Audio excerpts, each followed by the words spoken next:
The name Motorola conjures up many different thoughts. The company has been synonymous with innovation for almost 100 years, from consumer cell phones to the transponder, which broadcast the first words to the moon in 1969. Today, Motorola Solutions is best known for mission-critical radio communications networks it provides for public safety and enterprise organizations globally.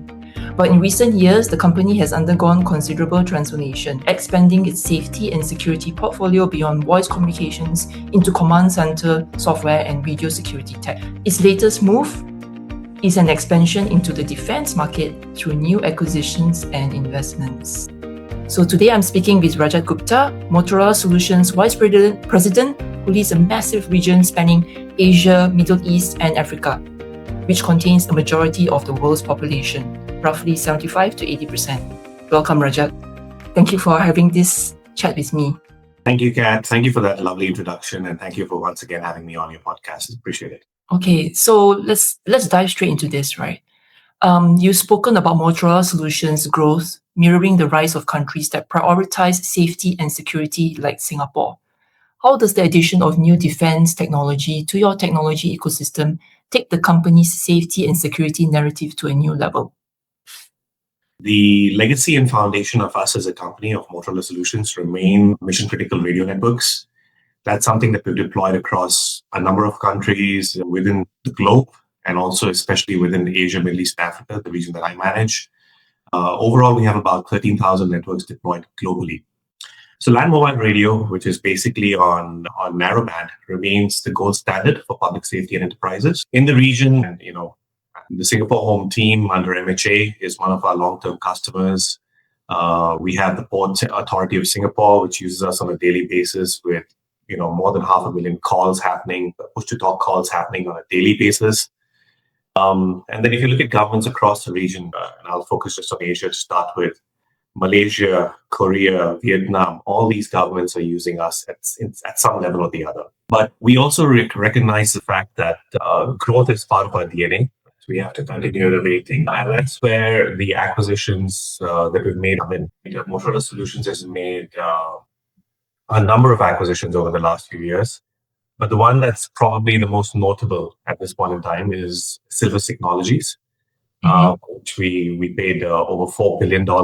This is an acquisition that we're extremely excited about. The company, Silvus, provides very powerful mobile ad hoc networking.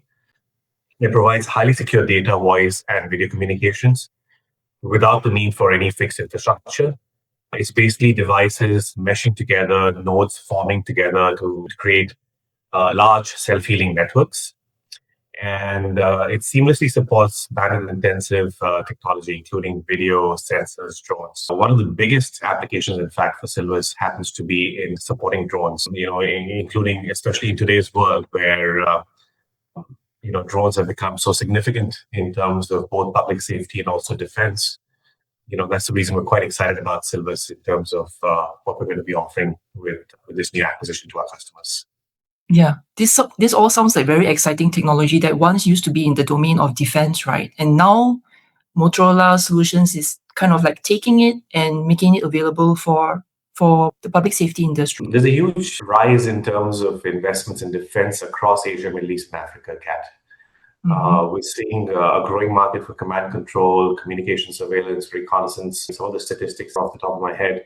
Defense spending in Asia as a whole is growing by just over 5%. In MENA, in Middle East, North Africa, is also growing close to 4-5%. So we're seeing a huge demand for this. And clearly, with what we're seeing in the Middle East today, with what we're seeing over the last couple of years in Europe with Russia and Ukraine, there's good reason for these investments in defense. You mentioned some exciting technologies also. Do you have like a favorite currently? Do I have a favorite? I'm extremely excited about Silvus, especially in our region. But besides Silvus, we've got a really good array of solutions out there that complement what we've been doing with land mobile radio solutions. We've also acquired a company called Silent Sentinel, which is thermal long-range cameras. Yeah. And we've had some significant wins with this solution in multiple countries. It's coming to us and telling us, hey, we'd like to make sure that we have secure borders. And we've been able to deploy them over the last 18 months or so I think we acquired this company about roughly 2.5 years earlier, and have already had some significant wins in the region. Yeah. So that's another acquisition I'm quite excited about.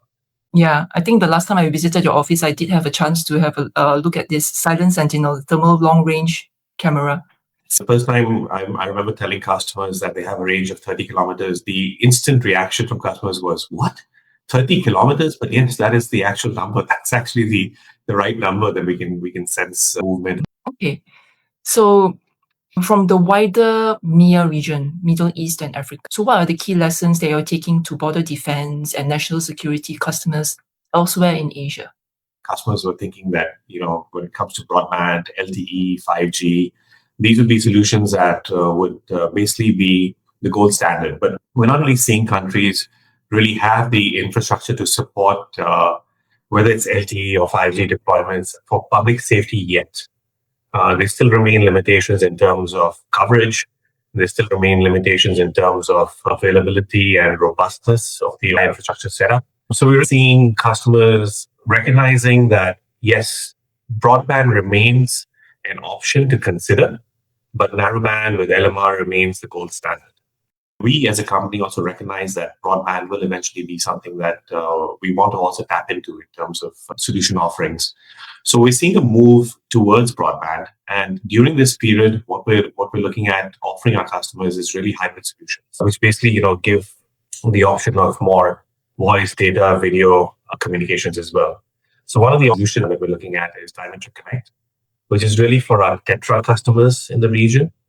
And it becomes a bridge between LMR and broadband in places like underground tunnels. So when you're talking about metro systems, again, this is a solution that fits the bill perfectly. So Diametric Connect is a hybrid solution that we're seeing a demand for in Middle East, Africa, in Asia as well. I remember reading about Diametric Connect, and I think the first thought I had when I read about its capabilities, right, is that it's very powerful because it will kind of like hand off from one technology to another. And it ensures that coverage and communication always stays up and available, never goes down, which is so important for public safety. And I think some use cases is not just for public safety, but cross-border joint missions. There are requests coming in where governments are not just looking at one country per se, but they're looking at cross-border communications as well. You've got it perfectly understood in terms of the availability that Diametric Connect provides. And for a user, in terms of moving from broadband to LMR, the difference is really seamless, so they won't even notice they're actually moving across networks. That's how powerful it is. And correct me if I'm wrong, but another use case for this would be, besides just cross-border, it can also span across different agencies that have different connectivity technologies. Would that be correct? So this is mainly a Tetra solution. But when it comes to expanding it to cross technologies, we do have other solutions that come into play, like Wave and others that can really be implemented. What is Wave? It's basically push-to-talk MCX, mission-critical communications solution that we have. Enables voice, video, data to be transmitted across different kinds of setups, whether it's P25, Astro, whether it's Tetra, whether it's DMR. So those are the solutions that we do have in play as well. So Wave would really fit into the broadband category more, but it is a solution that also is being adopted by a number of countries around the region. Sometimes in conjunction with solutions like Diametric Connect, sometimes by itself. So key lessons from the wider MEA region to border defense and national security customers elsewhere in Asia. So you talked about hybrid solutions. Earlier on also you mentioned the long-range thermal cameras. Then what about your software? With video especially, it's just, the sky is literally the limit, because the conversations that we've been having with customers saying, hey, they want to be able to detect. I mean, you mentioned earthquakes. One of the interesting conversations that we've had with customers is for floods. How do you, using cameras in the region, how do you detect the flow of water to a point where you're able to predict, will this turn into something more than it already is? Will it potentially turn into a disaster, flood disaster? So these kind of requests that are coming in and use cases that are coming in are very interesting. From our perspective, Kat, we continue investing in terms of developing these solutions for our customers. So when we hear these kind of requirements coming in, one of the things that continues to amaze me about Motorola Solutions is how quickly we respond in terms of saying, yes, we can work towards developing a solution for you. And we do, and So that's the kind of things that we're hearing and we're actually developing as well. Super. So we've talked about, like, in a way, natural disaster prevention, right? Prediction prevention. Now let's talk about the rail sector in APAC and Middle East Africa. How are your solutions supporting the rapidly growing rail sector in this region? Firstly, what we have to recognize is rail, and I would say most transport infra within Asia, Middle East, and Africa is growing tremendously. Kat, you mentioned that 70% or more of the world's population lives within Asia, Middle East, and Africa. And obviously that population requires transport infrastructure to really move across, not just within the country, but across the region as well. Yeah. So we're seeing a huge growth in terms of infrastructure. So rail remains one of our key focus areas. We've had significant wins in a number of countries in the region, and we continue to have wins. I can just summarize it into a few different areas. So some of our existing customers, like I mentioned Singapore, SPS Transit, they've been a long-term Tetra customer.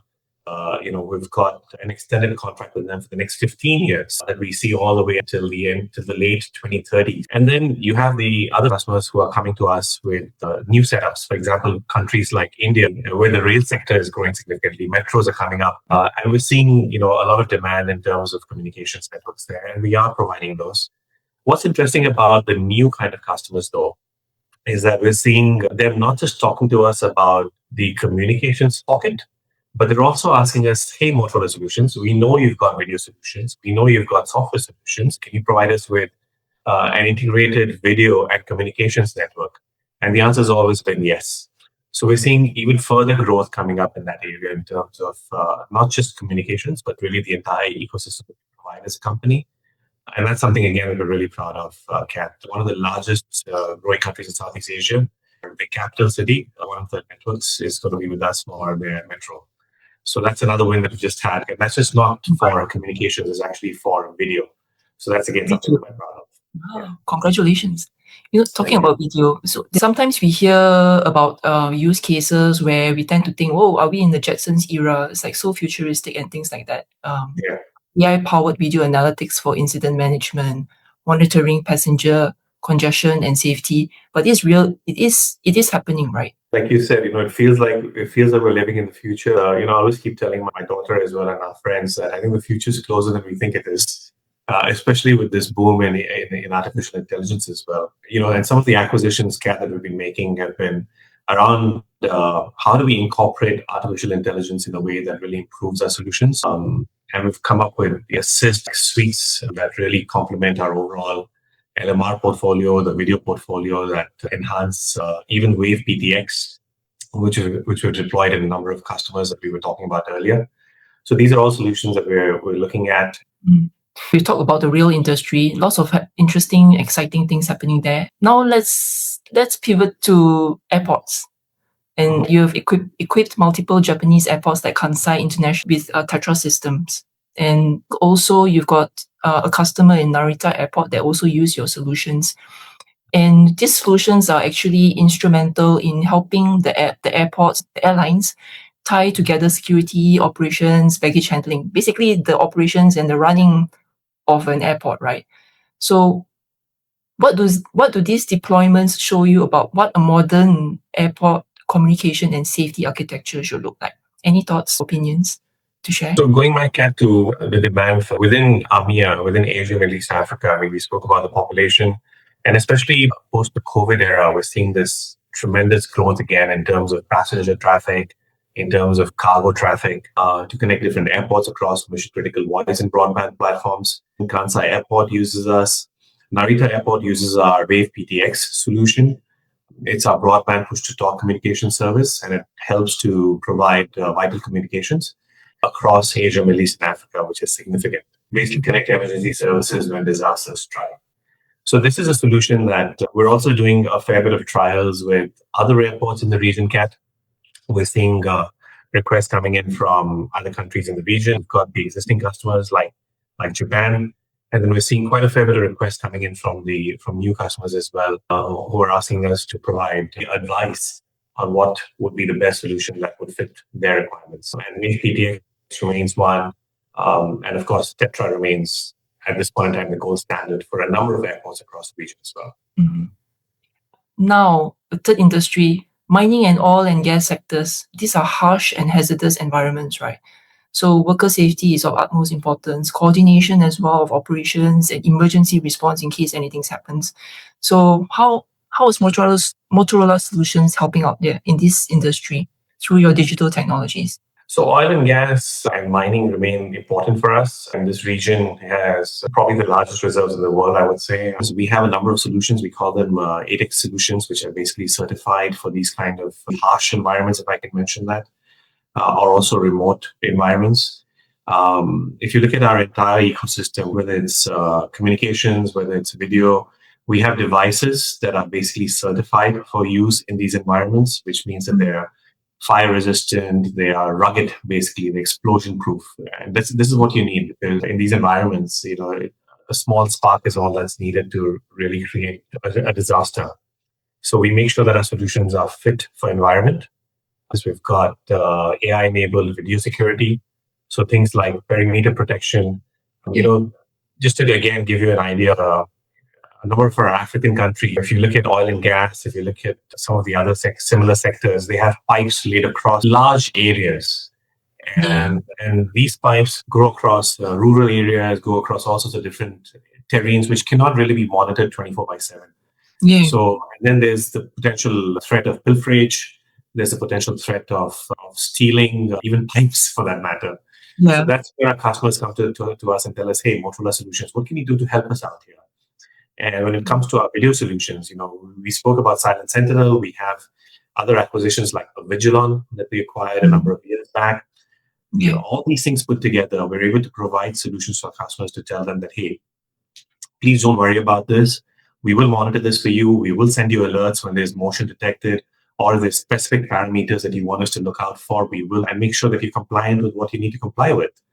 And of course, you complement that again with communications. You complement that with broadband push to talk.